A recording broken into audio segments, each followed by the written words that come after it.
Seamus Keneally, the last time we had a conversation with microphones in our hands, it was quite a hard-hitting one, quite a difficult one after that Morecambe game. How pleased have you been with the response in the last sort of month or so? I think particularly home form feels like there's been a real improvement. Yeah, I think you're right. Yeah, certainly at home we've been good. We picked up a lot of our points at home. Yeah, I mean, when we spoke after Morecambe, it was tough. We just lost to a local derby, to our rivals in a relegation battle. And since then, as you say, the response has been good. We picked up points. I feel like we've probably left a few out there as well. But all in all, if you'd have offered me, I think it was 4 points at that stage. We were ahead of Morecambe. If you'd offered me 10 points come the end of March, I would have taken it. But the job's far from over. We need to keep the foot on the gas and keep moving forward. I know nobody will take anything for granted on that front, but you must sleep a bit easier with a 10-point cushion. Yeah, like I say, it feels better than 4 points for sure. I think that was always a target in my mind. I wanted to get to double figures as soon as possible. But there's still work to do. We've all got 8 games to play now down there, so it's a possible 24 points. So we need to remain focused. We have our goals in mind that we want to reach, and keep striving to get there. The manager's used the word solid quite a lot in recent weeks. How have you gone about improving that side of the game? 4 clean sheets from 7 is no mean feat. No, it's not. And if you do that, you'll pick up points in any league. And thankfully, we've been putting goals in the other end as well, which is a great help. But I think a lot of that is down to, Devon and Ben coming in. I think they've been excellent. They've hit the ground running. I think it really helps us with Ben being a left-footed player on that left side of a back three. Makes the pitch bigger for us as well when we're in possession. But they're 2 lads who've come in and they like to defend. First and foremost, they want to be defenders. They want to get in the way of shots. They want to make blocks. They want to win headers. Faz does that already. So when you've got 3 players like that, and Sonny does it as well when he comes in, you've got Jake Batty, Seb Quirk, Conor O'Brien, whoever it is. They want to play. They want to be defenders, which is first and foremost is their job. And I think they enjoy doing those things and getting clean sheets. You can see what it means to them after a game when they've got a clean sheet. And that's a great help to the team. We kind of associate that with defenders and goalkeepers, don't we? Is there a pride in that throughout the team, though? That I've heard this phrase, if you can't win, don't lose, being used by the manager, but also by you guys. Is that something that's very much in your thoughts? Yeah, I think that the manager and Jed, that's one of their sayings. If we don't win the game, we're not going to get beat today. And I think it particularly hits home at this time of the year. If you're not winning games, especially the position that we're in, if we're not winning games, if we keep the points tally ticking over, that will see us good come the end of the year. So it was a big point against Swindon. Even the Gillingham game, it felt like a loss, but when you go home and you reevaluate it and you wake up Sunday morning and you look at the table, it's another point to where we want to get to. Obviously, we would love 3 points and we go out to win every game. We want to get 3 points. We want to get 3 points on Saturday. But if we don't win a game, next best thing is a draw, and that's what you try to take and move on. How much confidence does it breed then when you go on a little run of games unbeaten? You've mentioned the 2 draws there, and it could have been very different, but you've not lost in 3 games. You've not lost in 3 home games either. Is that helpful? I know confidence, you'll probably say to me, there's never been a problem with confidence, but losing has got to have an effect on it, hasn't it?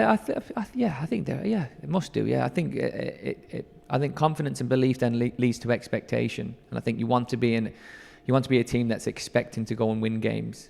You're expecting to play well, you're expecting to score goals, you're expecting to keep clean sheets, you're expecting to win games, and you're expecting to move up the table. So all these things then, as they add up, you start going the right way in the league.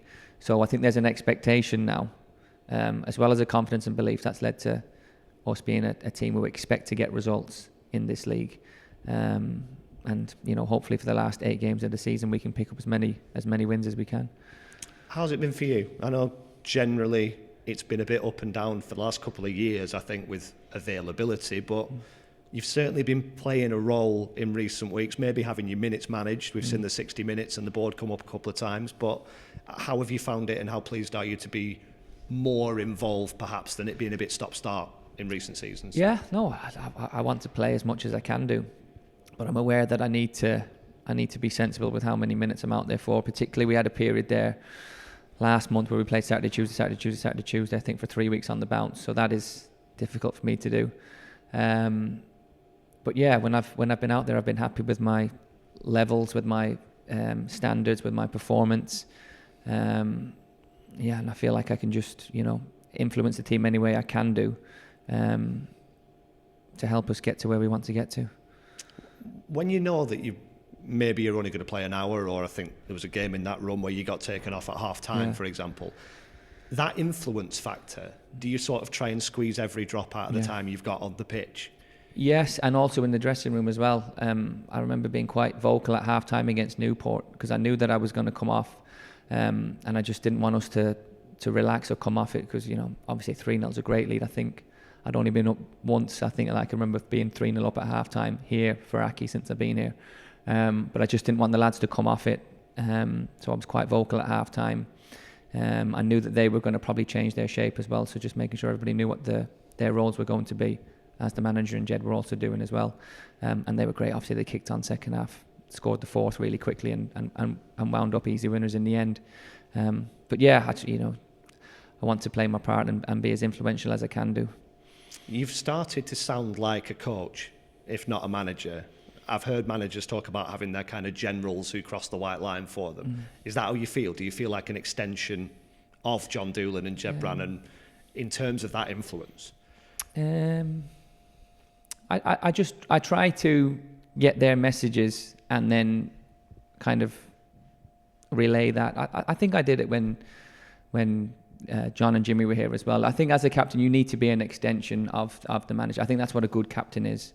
You understand what your management team want, how they want players to act, players to perform, and you try to set those standards in training and when you cross the white line as well, and play a match. So, yeah, I mean, I take it seriously, the captain's role, and I have done more and more as the years have gone on, and probably my playing time has lessened. I've taken the role of what a captain can be even more seriously, to have even more of an impact in that regard.